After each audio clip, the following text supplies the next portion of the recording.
Es la última clase entonces que les voy a subir, nada más para que tengamos un poco de un acercamiento más social acerca de la biotecnología y sus problemas. Entonces vamos a platicar un poquito de lo que es la bioética y más que referirnos a la bioética en general, quisiera que nos enfocáramos en cuestiones un poco más filosóficas y a su vez que las pudiéramos plantear en problemas que son de la actualidad. ¿Okay? Ya hemos platicado mucho acerca de esto, pero bueno, darle una mirada ahora teórica va a ser interesante. Entonces, como método, como recurso retórico, voy a utilizar a una de las mejores filósofas del siglo pasado, que es Mafalda, y pues irán viendo de forma un poco divertida a qué nos vamos refiriendo con esto de la ética y la filosofía ética o moral. ¿Ok? Entonces, bueno, sabemos que la ética es una rama de la filosofía y que la filosofía es extremadamente difícil de entender y por tanto, pues vamos a tratar de desglosar un poquito a qué se refiere la ética cuando está hablando, la filosofía cuando está hablando de ética. ¿Ok? Entonces, bioética viene de los griegos, de la palabra ethos. Prácticamente cualquier filósofo que se haya inmiscuido eh, fuertemente en la filosofía, pues ha trabajado alguna parte de la ética, ya que es básicamente el estudio o digamos, la comprensión de las costumbres y las conductas eh, dirigidas hacia las decisiones humanas, ¿no? Y entonces en ese sentido podemos encontrar que la palabra de la que deriva es ethos, que significa en griego costumbre y conducta, y de ahí se han derivado diferentes formas de entender la ética. Eh, Podemos basarnos en tres ramas de la ética, que es, perdón, la metaética, la ética normativa y la ética aplicada, en donde básicamente metaética pues quiere decir un estudio más filosófico acerca de lo que significan las cuestiones éticas. La normativa, que implica algunos criterios que pueden determinar una acción como correcta o incorrecta. Y la aplicada ya es que estas teorías éticas que se han desglosado se puedan aplicar a ejemplos claros de nuestra vida cotidiana, como es el caso de eventos biotecnológicos. ¿Okay? Entonces la metaética, pues básicamente tal cual comienza ya en siglos más adelantados, ya se había trabajado la ética, les digo, desde los griegos, también pasó por los estoicos, pasó por toda la Edad Media, también la modernidad y eventualmente llega Hume, que ahorita vamos a trabajar con él porque nos importa mucho para lo que quiero hablarles, que empieza a preguntarse acerca de el problema del ser y lo que es el deber ser, ¿no? Una cosa es lo que soy y otra cosa es lo que debo ser, ¿de acuerdo? Y entonces aquí viene un cambio filosófico, epistemológico, de lo que significa la ética. Ahora vamos a tratar de desglosar un poquito desde antes lo que venía significando la ética para los griegos. Entonces, ethos, la palabra tal cual como les decía, quiere decir costumbre o conducta, pero más que eso quiere decir el lugar que se habita. ¿Okay? Y eso es muy interesante porque tiene una referencia hacia lo que tenemos en nuestras casas como seres que habitamos, mm, esa corporalidad que también está referida a lo mental dentro de nosotros, ¿de acuerdo? Y entonces, el lugar donde reside nuestro ser, pues es ese ethos, ¿no? Y por tanto es lo que va a forjar el carácter para los sujetos, para la existencia del sujeto. Ahora, eventualmente la palabra ethos se transforma por la llegada de los romanos o bueno, los latinos con otra palabra que se llama moris o mori. No, moi, perdón. Moi o moris, que es el plural, que moris significa el hábitat, ¿no? o lo que se habita.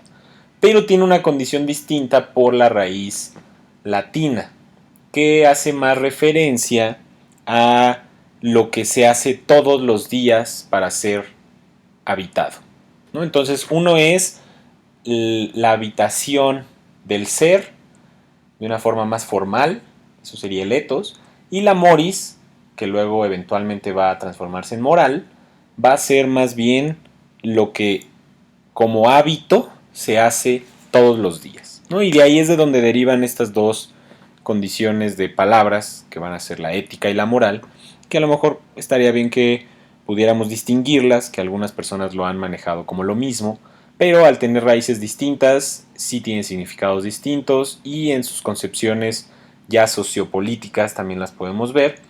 Y más bien la ética, pues podría ser esto que permite cuestionar a las cosas en sí, que son correctas, incorrectas, que son moralmente aceptadas, que son la normatividad. Y la moral, más bien, es una norma, es una heteronorma que se va a regir por las diferentes culturas y por los contextos tanto históricos como sociales, políticos y económicos que se vivan en ese u otro lugar. Entonces, podríamos decir que la ética busca la autonomía, mientras que la moral es heteronomía. ¿De acuerdo? Eh, bueno, básicamente esa es la idea y entonces, como les decía, la metaética pues es una forma de problematizar todas estas cuestiones de lo que es correcto o incorrecto, pero además de lo que es el deber ser, lo que se habita y lo que se hace por normalidad, ¿no? Entonces, como les decía, el problema de la guillotina de Hume lo que trabaja es decir, ok, tenemos dos condiciones cuando decimos una frase. Yo puedo hacer una frase descriptiva y otra puede ser normativa. ¿De acuerdo? Cuando es descriptiva simplemente se describe al objeto o al sujeto por sus condiciones, por sus cualidades o por sus defectos, pero sin ningún juicio ético de ningún tipo. Mientras que cuando se usa normativamente, pues entonces vamos a tener el deber, lo que ya está implicado dentro de la ética o la moral. Y entonces podemos hacer dos frases en la que decimos Daniel es cruel y otro Daniel debe ser cruel, que son condiciones distintas del ser. ¿De acuerdo? Ahora, ¿esto a qué nos puede llevar? A una confusión que Hume trabaja muchísimo, que es no tiene que ser un condicionamiento lo que yo debería hacer para poder habitar esa ética que me corresponde. Entonces, si yo digo que todos los que trabajan con organismos genéticamente modificados deben ser crueles, porque tienen que matar una u otra animal o hacer transgénesis de organismos, lo que sea, una cosa después que es muy distinta es decir que Daniel debe ser cruel para poder pertenecer al grupo de los modificadores de organismos genéticamente. ¿Ok? Entonces, una cosa es que uno sea algo y otra cosa es que se deba ser como ese algo o que se coloque dentro de esa cajita que contiene esas cualidades, ¿no? Entonces, hay que tener mucho cuidado con eso porque el problema a donde nos lleva es que confundimos el hecho con el deber y entonces se confunde también el contenido de esas proposiciones. ¿Ok? El error se va a encontrar, como dice aquí, en el procedimiento, pero no en el punto de partida de lo que es ser una cosa. Entonces, que yo sea biotecnólogo no me hace por ende una persona cruel, a pesar de que haya biotecnólogos que son crueles, ¿sí? Y que las condiciones de lo que yo realizo dentro de mis operaciones diarias no me tienen que hacer por ende una persona cruel. Es decir, los profesores de la Facultad de Ciencias son mala onda y entonces yo soy ahora, quiero ser un profesor de la Facultad de Ciencias y por tanto tengo que ser, mala onda. Eso no está bien, ¿ok? Entonces se vuelve muy ambiguo esa cuestión. Y esto lleva a una falacia lógica o a falacias lógicas que están muy inmersas dentro de nosotros y que a veces no podemos ver, que es lo que Hume llamó la falacia naturalista y que es sobre todo importante para nosotros que somos biólogos, que es pensar que la naturaleza tiene las condiciones correctas. Ya hemos hablado mucho acerca de esto, como también el estudio de la misma naturaleza está construido y atravesado bajo perspectivas que tienen una u otra subjetividad y que además tienen valores éticos y morales, porque están en en una cultura en específico y en un punto histórico específico, y que por tanto no podemos utilizarlas como una normativa para lo que tenemos que hacer. No se vale decir que como la procreación es la esencia de la sexualidad, entonces no se puede ser, se pueden utilizar anticonceptivos o no se puede tener relaciones con gente del mismo género porque es antinatural. ¿Ok? Entonces hay que tener mucho cuidado con esa falacia naturalista y con pensar que la naturaleza lo tiene todo resuelto y que además es normativa para las cosas que vamos a hacer, ¿no? Eso es importantísimo. Ahora, esto nos da lugar al siguiente paso, que es la ética normativa, en donde tenemos básicamente tres desgloses manejados por tres personas distintas, muy grandes filósofos. No son los únicos que han trabajado la ética normativa, pero podemos utilizarlo para hacer un estudio un poco superficial acerca de la ética. Y entonces vamos a hablar con el inglés Bentham, con el alemán Kant y con los griegos Aristóteles y Platón para entender lo que es el consecuencialismo, la deontología y la ética de las virtudes. ¿Okay? Entonces, ¿qué es el consecuencialismo de Bentham? Básicamente lo que dice es que el bien mayor es lo mejor que se puede obtener. ¿Ok? Entonces, si un bien mayor va a estar por encima de un bien que es para pocas personas o para pocos objetos, entonces ese bien mayor, aunque no sea completamente malo, es lo menos peor. Y entonces podemos utilizarlo como fundamento normativo de nuestra ética. ¿Ok? Generalmente el consecuencialismo pues es teleológico, es decir, que se basa en que hay un fin en las cosas y que entonces yo lo que estoy haciendo es con un fin que generalmente debería de ser buscando lo correcto o lo que se hace bien. Ahora, hemos platicado ya también mucho acerca de cómo el bien pues tiene sus bemoles, tiene sus idas y vueltas y que toda acción va a tener una repercusión que pueda ser buena o mala. Y eso es muy importante, porque si tenemos una repercusión que va a hacer daño de una u otra forma, pues entonces no podemos simplemente basarnos en que como le hace bien a la mayoría, es mejor que lo que hace el bien a la minoría. ¿Ok? Porque ahí estamos dejando de lado, las características y las condiciones de los individuos que no están siendo acotados aquí. Entonces se pueden dividir tres corrientes muy importantes, sobre todo la que desarrolló Bentham fue el utilitarismo, en donde pues básicamente lo que decimos es que la mejor acción posible es la que produce el mayor bien, siempre y cuando eso sea medido por un observador imparcial. Entonces, si se dan cuenta, es una de las bases, por ejemplo, de la democracia actual. ¿No? Entonces, si tenemos 60% que votó por alguien, el 40% que votó por lo contrario, se tiene que aguantar porque ese es el mayor bien. Y ellos deben de saber mejor. Esto lo vivimos todos los años que hay año electoral porque decimos vamos a votar por el menos peor. ¿No? Eso sería básicamente el utilitarismo, es decir, vamos a salvar a 5 si es que tenemos o podemos salvar a 5 en vez de a 6. Si uno muere no importa porque se van a salvar 5 personas. ¿No? Es un poquito lo que está sucediendo en esta cuestión de acá. Eso tiene que ver mucho también todo esto del consecuencialismo con las mentiras piadosas. Por eso aquí les pongo un ejemplo de lo que es tener una mentira piadosa.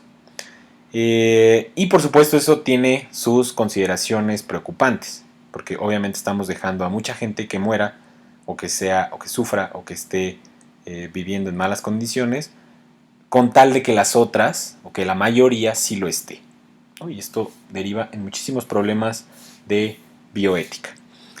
También tenemos el egoísmo moral, ¿no? Que básicamente sería que una acción es moralmente correcta si produce consecuencias positivas para la gente, para la persona que está haciendo la acción, sin importar cuáles sean las acciones intermedias. Es un poco pues lo que dice en El Príncipe, ¿no? Maquiavelo, pues el fin justifica los medios, ¿no? Entonces, si tenemos un bien al que vamos a alcanzar, no importa si por el medio estamos teniendo cosas incorrectas, porque el mayor bien siempre va a estar justificado por lo demás, ¿no? Y el altruismo, que básicamente es aquella acción que produce el bien de los demás, aunque el agente o la persona que esté haciendo la acción esté sufriendo. Entonces uno hace las cosas por los demás. Esta es una acción que seguramente han escuchado mucho. Yo voy a hacer esto por los demás, pero también tiene ahí unas consideraciones como pues pensar que muchas veces se está buscando el reconocimiento o se están buscando cuestiones secundarias y entonces se convierte en un utilitarismo, aunque pareciera un altruismo, ¿no? Entonces yo digo que estoy ayudando a alguien cuando voy a hacer un voluntariado en la selva de Uganda, y sin embargo estoy tomándome fotos para mi Instagram para generar más likes, ¿no? Y es totalmente una actitud superficial, ¿de acuerdo?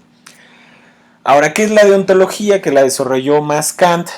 La deontología habla de las obligaciones o deberes morales.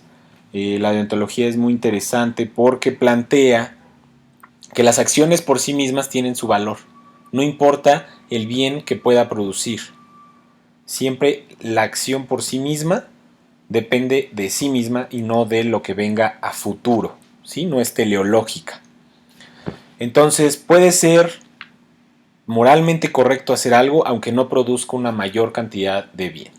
¿Sí? Yo puedo decir algo que sea, que pareciera ser malo, sin embargo, puede ser una acción correcta por sí misma, ¿no?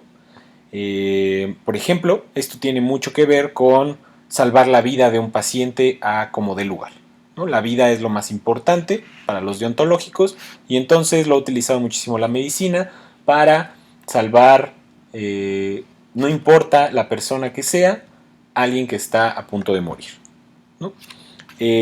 Ahora, importante es que una norma deontológica es incomprensible sin un contexto, ¿ok? Porque entonces no, la misma acción va a depender del contexto en el que se esté manejando. Salvar la vida de alguien o de otro, si uno es narcotraficante, si otro es violador, si otro es un cura, si otro es diferentes personas, ¿no? Con diferentes condiciones sociales, pues entonces van a tener diferentes valores. Y entonces Kant trabaja mucho esto porque dice, yo creo que debe de haber un imperativo categórico, y que básicamente una acción es buena por sí misma, no importa quién sea la persona que esté siendo afectada por ella. Entonces, algo es bueno porque es bueno para todos. Y eso genera un problema gigantesco porque ustedes díganme una acción que sea buena en todos los contextos del planeta Tierra. Algunos podrán decir, bueno, pues salvar la vida de alguien, pero si es alguien que se quiere morir, a lo mejor no es un imperativo categórico. Podríamos decir a lo mejor no golpear a nadie, pero a lo mejor alguien tiene una enfermedad en la que necesita ser golpeado en el estómago para que no le duela. Digo, estoy poniendo ejemplos hipotéticos, pero dense cuenta cómo esta es la situación. Y esto funciona mucho el imperativo categórico cuando nos pasamos a los animales, las plantas y otros organismos de la naturaleza. porque creemos tener un imperativo categórico para todas las especies del mundo. Eso es un problema si yo creo que no debo de matar a ningún animal bajo ninguna circunstancia. Porque obviamente, pues, si estamos hablando de todos los animales, pues también estamos hablando de los parásitos, también estamos hablando de animales que puedan hacerle daño unos a otros. Si yo veo un cocodrilo tratando de comerse un chita, voy a intervenir para que no se lo coma porque no debe de comer, pero entonces estaría haciéndole daño al cocodrilo. Y entonces por eso los imperativos categóricos de Kant funcionan bien en una sociedad europea heteronormada, patriarcal, del siglo XVIII. Pero ya cuando lo volvemos parte de una visión más posthumanista que encuentre en la otredad de otros organismos sus propias condiciones y virtudes y éticas, pues cambia la cosa, ¿no? Porque entonces no se trata de llevarle civilización a los indígenas. Tú no sabes si esas personas por sí mismas están teniendo una condición que sea cualidad moral correcta. ¿De acuerdo? Esa es básicamente la idea de la deontología.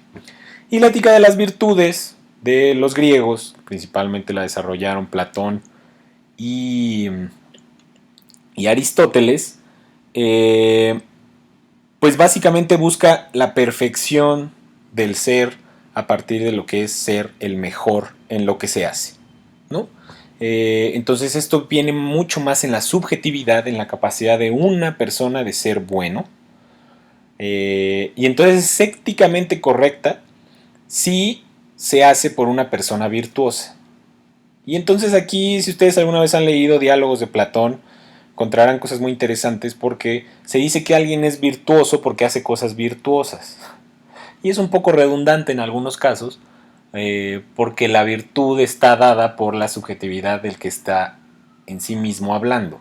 Entonces es un poco decir yo soy bueno porque soy bueno.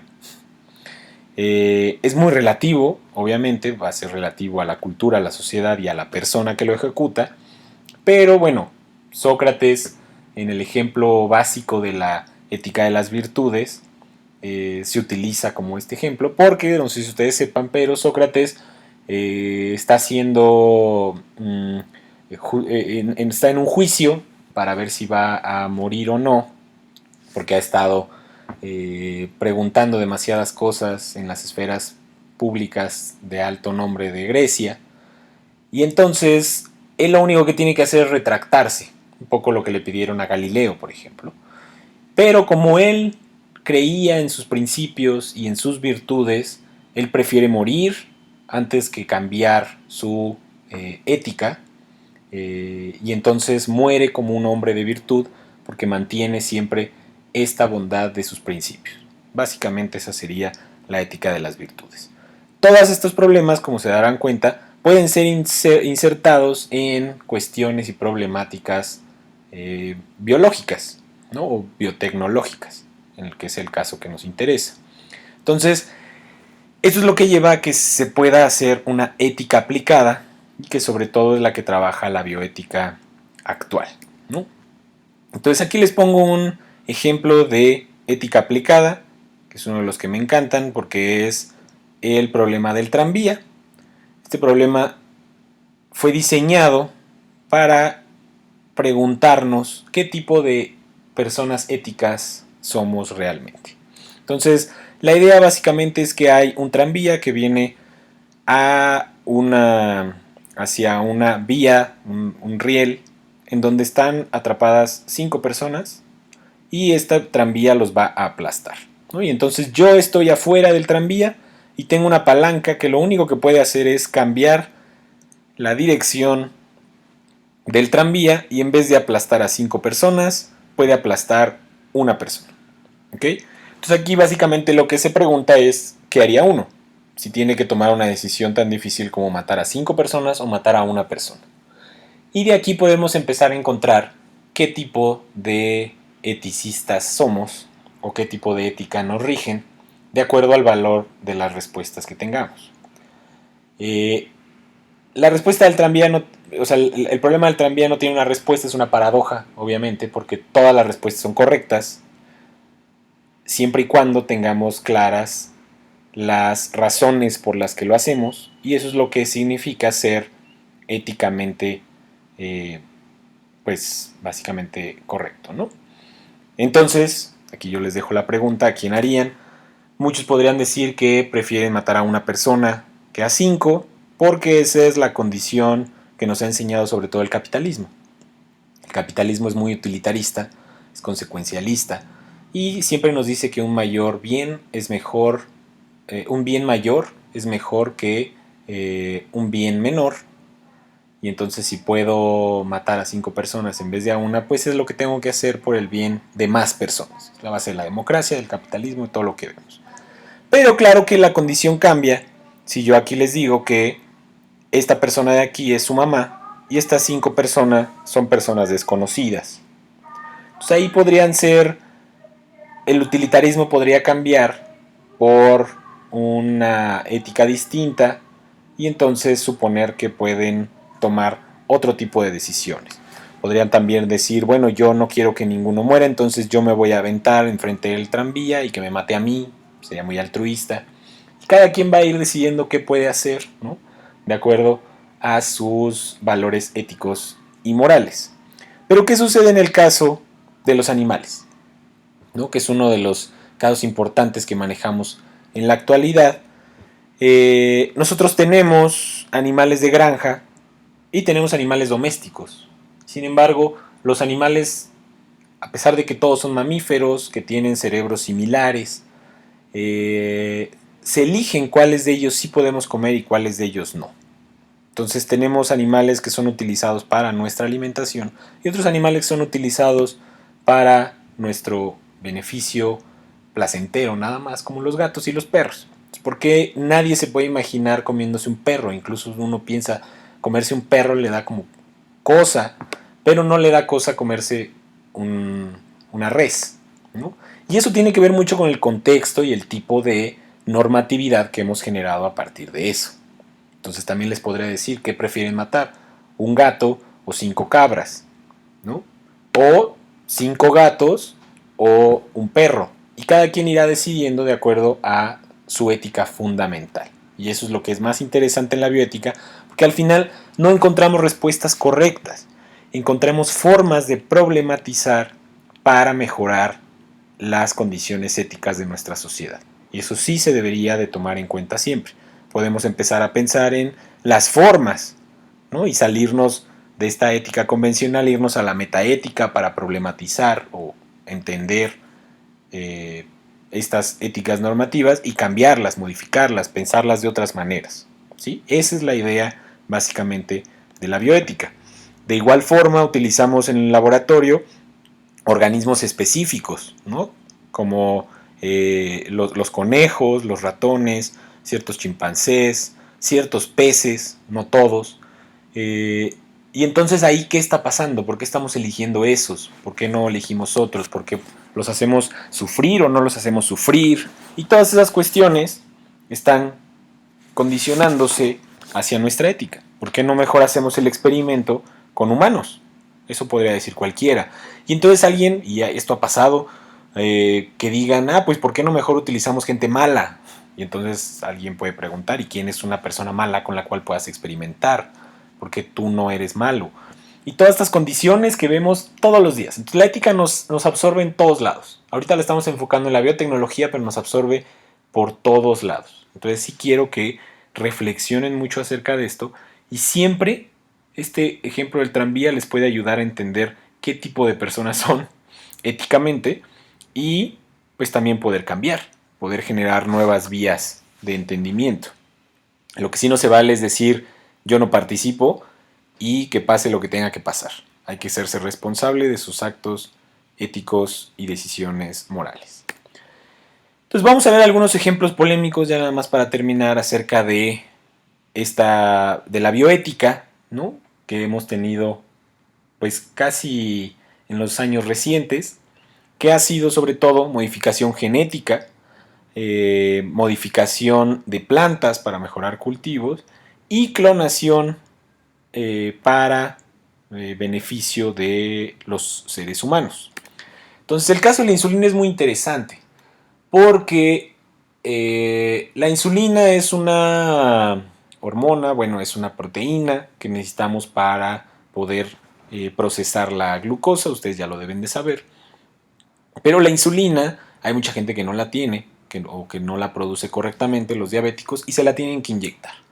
Pero para poder generar las cantidades necesarias de insulina, no se pueden crear en un reactor así como si nada. Tenemos que utilizar organismos que produzcan la insulina para que la podamos después purificar y entonces ya vender en frasquitos como medicina, ¿no? Entonces para esto se utiliza las bacterias, ¿no? Entonces, el hecho de tener organismos genéticamente modificados, aunque se ha visto como algo malo de entrada, en muchos aspectos, sobre todo ahorita, pues la jefa del CONACYT, ustedes saben que es una persona que es muy rejega contra los transgénicos, a pesar de que ella trabaja con ellos y ha publicado cosas acerca de ellos. Pero bueno, lo importante aquí es que el transgénico en sí no tiene una condición ética incorrecta. Eso sería una falacia naturalista. Los transgenes suceden en todo tiempo, todo el momento. Lo acabamos de ver, hay transposones que se trasladan de uno a otro, hay conjugación, hay un montón de cosas que generan transgénesis. Pero el hecho es por qué lo estamos haciendo y para qué las estamos utilizando. Y entonces el caso de la insulina es muy interesante porque pareciera ser que estamos haciendo transgénesis de una forma positiva para poder médicamente salvar a millones de personas. Pero otras personas también podrían decir, bueno, ¿y los derechos de las bacterias dónde quedan? ¿No? Y aquí es donde entra la reacción que cada quien pueda tener ante este suceso. Y eso es lo que les quiero dejar. Aquí no vamos a resolver problemas, simplemente vamos a problematizar para que ustedes tomen decisiones y discutan y lleguemos a acuerdos eventualmente cuando tengamos toda la información posible, ¿no? Ahora, de igual forma, pues todos estos problemas de la transgénesis en animales y la producción de hormonas, pues a lo mejor podrían pensar que en bacterias está bien, pero ¿qué pasa cuando esas hormonas son insertadas en animales más cercanos evolutivamente a nosotros? Los vemos más parecidos y entonces ya no queremos hacerlos sufrir, creemos que sufren, por tener un sistema nervioso tienen un mayor valor o un menor valor. Todo ese tipo de discusiones se pueden dar en la bioética y no hay una solución fácil, ¿no? Y eso lo tenemos que entender desde ahorita. Pero bueno, aquí les dejo un caso sobre un transgénico que está siendo utilizado en la medicina. Ahora, por otro lado, tenemos, por ejemplo, el caso de los transgénicos en plantas. La situación de Bayer y Monsanto, que son dos empresas transnacionales, gringas y otra alemana, que básicamente han puesto a los transgénicos de plantas en todo el mundo y que se han hecho millonarios a partir de la utilización de sus plantas genéticamente modificadas. Entonces aquí pueden ver un ejemplo de una planta genéticamente modificada y se darán cuenta cómo pues esta está tratada con gliofosfato, y entonces esta cosa puede crecer mucho mejor que las que no son tratadas. Y entonces uno podría decir, bueno, esto va a permitir, por supuesto, que haya mucho mejor alimentación, porque va a haber plantas más desarrolladas, porque vamos a poder generar plantas con diferentes condiciones nutrimentales que van a ayudar a la población en general. Pero también tenemos que ver qué tipo de empresas son las que lo están haciendo y por qué lo están haciendo. Realmente todas estas empresas están patentando las semillas, están patentando la naturaleza, y entonces nos estamos encontrando que cualquier cosa que nosotros ya comemos en la actualidad es un transgénico o es algo modificado genéticamente, ¿no? Y que además tiene ciertas condiciones que no sabemos bien cómo pueda reaccionar el cuerpo ante ellas. Entonces no son cuestiones que debamos de dejar así como si nada. Ahora también hay que preguntarnos, bueno, ¿de dónde realmente han venido las frutas que utilizamos en la actualidad? Hay que ser sinceros, todas las frutas que comemos en la actualidad han sufrido una selección artificial de la agricultura. Siempre hemos crecido mejor cierto tipo de semillas para que las próximas no lo tengan, para que las próximas generaciones sean más jugosas, para que ¿no? O sea, tengan mucho más nutrimentos. Y si ustedes buscan frutas, por ejemplo, busquen evolución de las frutas, cómo eran los plátanos hace 400 años y cómo son ahora, y ha habido una modificación genética, nada más que no ha sido tan rápida y dirigida, ¿no? Con los métodos moleculares que tenemos. Entonces la discusión se está centrando en esa región y por supuesto tampoco es una respuesta fácil. Lo que sí es que siempre hay que tener cuidado cuando algo se monopoliza. Eso no está bien.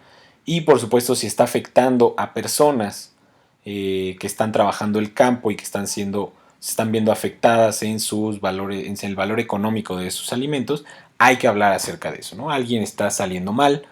También si hay problemas con los monocultivos, con destruir otro tipo de ambientes, tenemos que hablar de eso. Y con las enfermedades que puedan producir a largo plazo, que haya bien estudios acerca de lo que se está utilizando. Aquí les dejo este dato, que es del 2017, de los cultivos genéticamente modificados en México. ¿Okay? Entonces en verde tienen las áreas naturales protegidas, que ya son prácticamente ninguna, están muy chiquitas, pero todo esto era áreas naturales protegidas hasta el 2017. Y en puntos podemos ver los diferentes cultivos que son genéticamente modificados en México y podrán ver la distribución tan gigantesca que se tiene.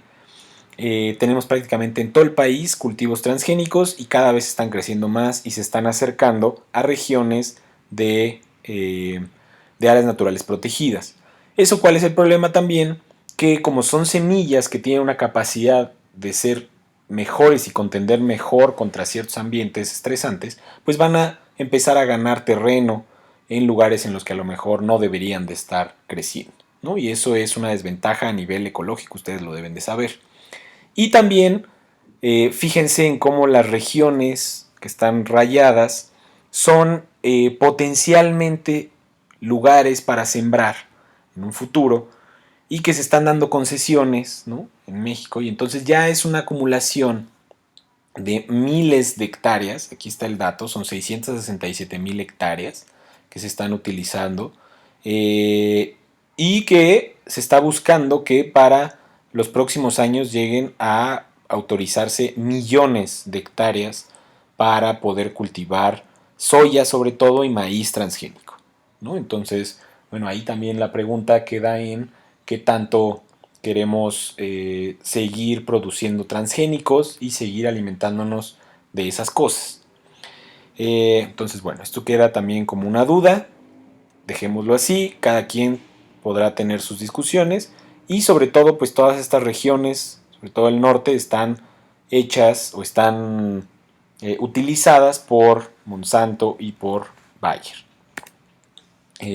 Aquí les pongo nada más, en el mismo reporte que les ponía aquí viene esta tabla donde le están diciendo cuántos de sus cultivos están solicitándose por qué empresas. Entonces, fíjense cómo Bayer tiene un montón de solicitudes de ciertos lugares. Dow también es otra empresa transnacional muy violenta de transgénicos, Monsanto, y que además luego utilizan a los mismos instituciones para que vayan a trabajar ahí. O sea, cualquiera de ustedes saliendo de su carrera podría ser trabajador de uno de estos lugares y pues tendrá que hacerse una valoración ética sobre lo que está realizando.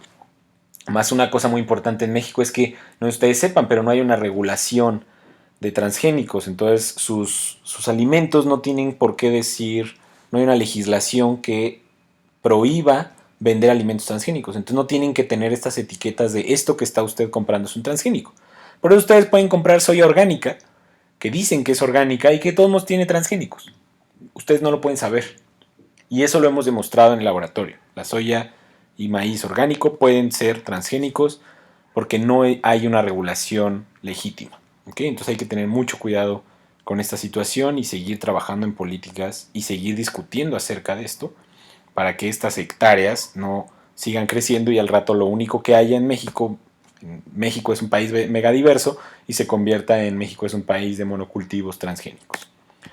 Y por último, el tema que también es muy importante, pues es el de la clonación, ¿no? Esta que ha sido además un tema utilizado por la ciencia ficción a más no poder, todo el mundo ha visto una película de clones, son muy divertidas, a mí me gustan mucho.